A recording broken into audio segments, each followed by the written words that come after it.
Hi, I'm Gabi Martinez, a reporter and editor with The Today.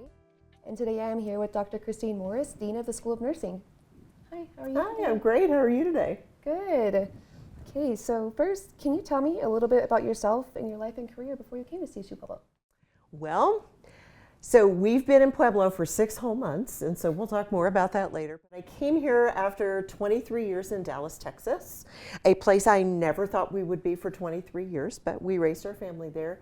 Before that, I kind of lived a lot of places. I've practiced as a registered nurse in California, Illinois, Texas, and here. Before that, I lived in Pennsylvania, Ohio, Arkansas.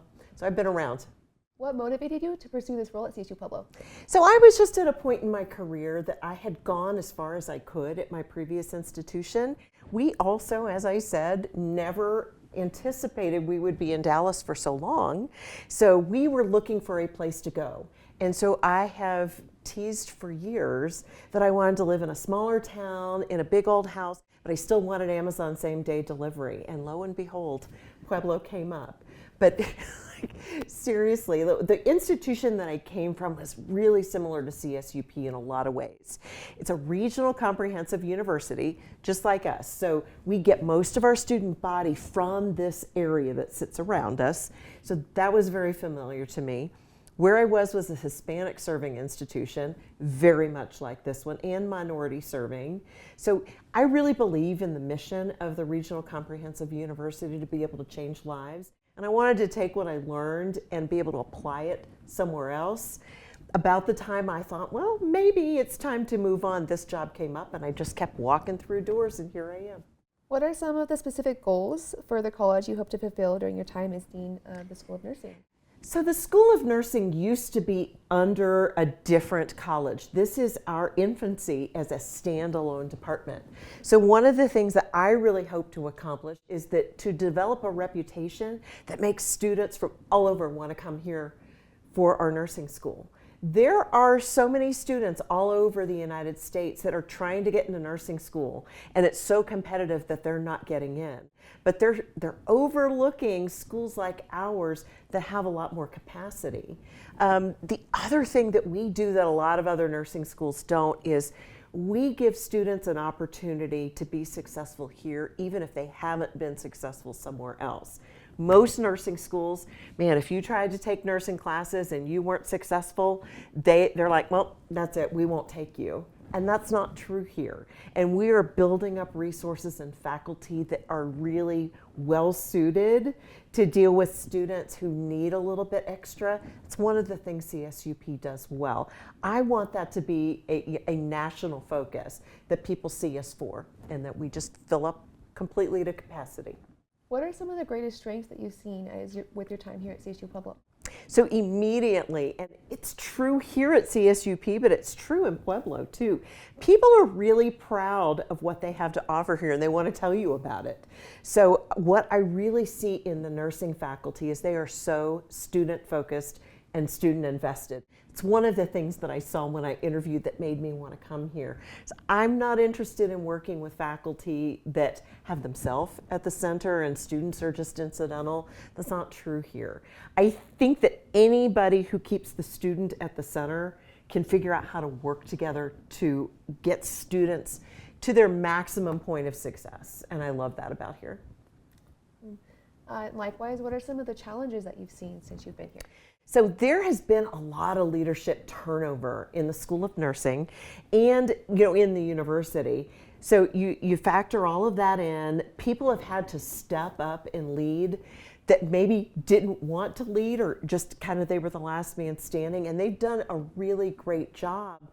But when you have a long period of interim leadership, it's hard to make forward momentum with your goals. So there's just some things that we have to decide and take care of.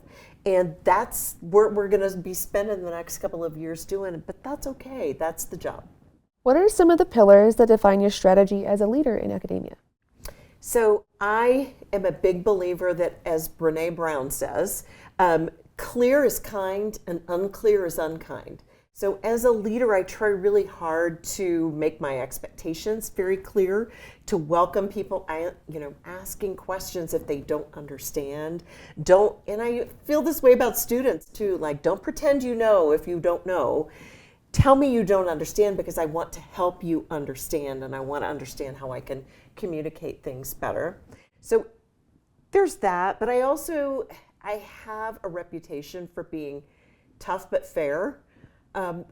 That's okay with me. I think you set the bar really high, but you also provide the support to help people reach that goal. Don't just punish them when they don't reach it the first time.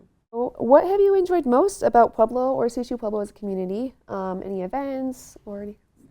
So we live on the south side. As I said, I always wanted a really old house, and we got one, and we're having so much fun wandering around the neighborhood. We can walk down the hill to go see parades, and we do. We're having fun on a self-guided slopper tour, trying to find what we think is the best green chili in Pueblo. And so I always ask people what they think is the best green chili.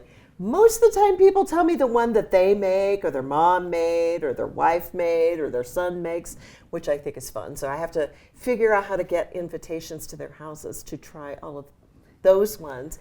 But we are just loving the environment, the energy here, how proud people are. I'm a history nerd, and so researching the town and my house, and I'm constantly saying to people, hey, did you know that this such and such happened? And they're like, I've lived here my whole life and I didn't know that. But having a place with such a deep history is really fun for me. I have to ask before we move on, what is the favorite chili you found? Okay, so far I am a Sunset Inn fan. My daughter prefers Gray's Coors. And my husband, he likes Sunset Inn too, but he also likes Gold Dust Saloon.